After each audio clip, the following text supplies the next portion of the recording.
மறுபடியும் இப்படி ஒரு ரிஸ்க் கிரியேட் பண்ணிக்கக்கூடாது அப்படிங்கிற ஒரு டே தான் ஜூன் 12 இருந்தது.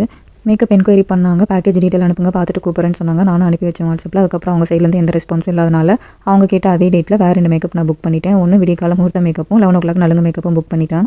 ஜூன் 12க்கு ஒரு 4 டேஸ்க்கு முன்னாடி ஃபஸ்ட்டு என்கொயரி பண்ணவங்க நம்ம சைட்லேருந்து ஏதாவது ரெடி பண்ணணுமா அப்படின்னு எனக்கு கால் பண்ணாங்க.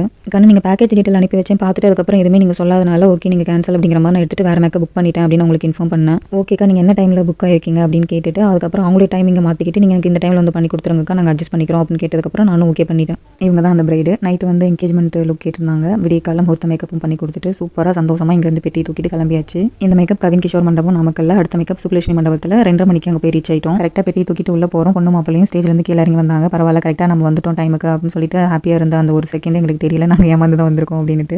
அவங்க அப்போ தான் தாலிக்கட்ட இங்கேருந்து கிளம்பியிருக்காங்க கோயிலுக்கு. கிட்டத்தட்ட 8:50 ஆயிருச்சு. பொண்ணு மாப்பிளையும் வரவே இல்லை. நிறைய பேர் வந்துட்டு டேரெக்டாக சாப்பிட்டுட்டு அங்கேருந்து கிளம்ப ஆரம்பிச்சிட்டாங்க. இவங்க எப்போ வந்து நம்ம மேக்கப் ஸ்டார்ட் பண்ணி முடிச்சுட்டு நம்ம அடுத்த நலுங்கு மேக்கப்புக்கு போகிறதுங்கிற ஒரு பார்த்துட்டு ரொம்ப பயங்கரமாக வந்துருச்சு.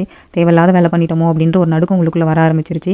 இவங்களுக்கு கிட்டத்தட்ட 25 மினிட்ஸில் இந்த தலை சிவி புடவை கட்டி மேக்கப் பண்ணிட்டு இங்கேருந்து ஓடிட்டோம் நாங்கள். இவங்களுக்கு மேக்கப் நான் பண்ணிட்டு இருக்கும் போதே இடையில வந்து காலைல ஃபஸ்ட்டு மேக்கப் பண்ணோம் இல்லையா, அவங்க சாரி சேஞ்ச் ஓவருக்கு ரிசப்ஷன் மேக்கப்புக்கு நீங்கள் வாங்க ப்ளஸ் டச்சப் பண்ணணும், கிட்ட எடுத்துகிட்டு வந்துருங்க அப்படின்னு எனக்கு கால் பண்ணுறாங்க. 9 மணிக்கு நலுங்கு மேக்கப்புக்கு நான் வரேன்னு சொல்லியிருந்தேன் இல்லையா, அவங்களும் கால் பண்ணிட்டாங்க. அக்கா கிளம்பிட்டீங்களாக்கா அப்படின்னு சொல்லிட்டு. இவங்க சொல்கிறத பார்த்தாலும் நியாயமாக இருக்குது, அவங்க கேட்கறது பார்த்தாலும் நியாயமாக இருக்குது. தப்பான நம்ம மேலே தான் இருக்குது. நம்ம என்ன பண்ணுறதுன்னு தெரியாமல் பதட்டம். என் கூட கூட்டிகிட்டு போய் இந்த பொண்ணு கண்ணு நீ நலுங்கு மேக்கப் பண்ணலையா, அவங்க வீட்டுக்கு போயிட்டு ஹேர் ப்ரிப்பரேஷன் ஸ்டார்ட் பண்ணுங்க, நான் இங்கே போய் சாரி சேஞ்ச் ஓவர் பண்ணி கொடுத்துட்டு வந்துடுறேன் அப்படின்னு சொல்லிட்டு 2 பேர் ஸ்பிளிட் ஆகிட்டோம். இதோ இவங்க தான் இவங்களுக்கு சாரி சேஞ்ச் ஓவர் பண்ணிட்டு லைட்டாக டச்சப் கேட்டாங்க. இருக்கிற மேக்கப் கிட்டத்தட்ட எனக்கு இன்னும் என்னோட ஸ்கின் டோன்லேயே வேணும்னு கேட்டனால மறுபடியும் அவங்களுக்கு அதிகபட்சம் பார்த்தீங்கன்னா இருக்கிறது எடுக்கிற மாதிரி தான் இருந்தது.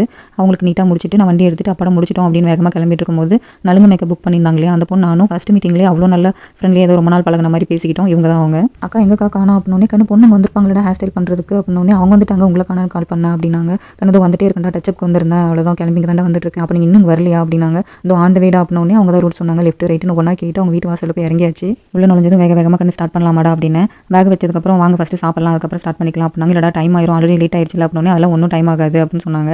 இல்லடா இப்போ ஸ்டார்ட் பண்ணால் கரெக்டாக இருக்கும், உங்களுக்கு 11 ரெடி பண்ணல அப்படின்னு எல்லா விஷயத்தையும் அந்த பொண்ணு என்கிட்ட சொல்லிட்டா. நீங்கள் இன்னும் காலையில் சாப்பிடாம தானே வேலை செய்றீங்க, வாங்க வந்து சாப்பிட்டுட்டு அதுக்கப்புறம் பொறுமையாகவே செஞ்சுக்கலாம் அப்படின்னு அப்படி பிள்ளரிச்சு போயிட்டு உங்களுக்கு என்னோட வாய்ஸில் அது தெரியல.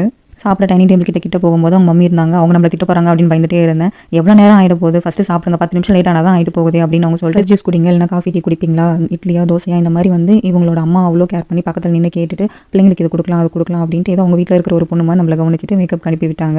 வீட்டில் இருக்க ஒவ்வொருத்தருமே அவங்க அத்தை, அவங்க சிஸ்டர், அவங்க மம்மி, இவங்க எல்லாருமே அவ்வளோ ஜாலியாக பேசிட்டு மேக்கப் முடிச்சுட்டு டாட்டா பை பை சொல்லிட்டு வாசலுக்கு வரோம். அட்லாஸ்ட் அவங்க டாடி மீட் பண்ணுறோம். ஒரு அதை விட அல்டிமேட் பிள்ளைங்க எப்படி இந்த பெட்டியெல்லாம் தூக்கிட்டு 2 வீலரில் போவாங்க, டிரைவர் அனுப்பி விடுங்க, கொண்டு போய் பெட்டி கொடுத்துட்டு வந்துட்டோம் அப்படின்னு சொல்லிட்டு அவர் அரேஞ்ச் பண்ணி கொடுத்தாரு.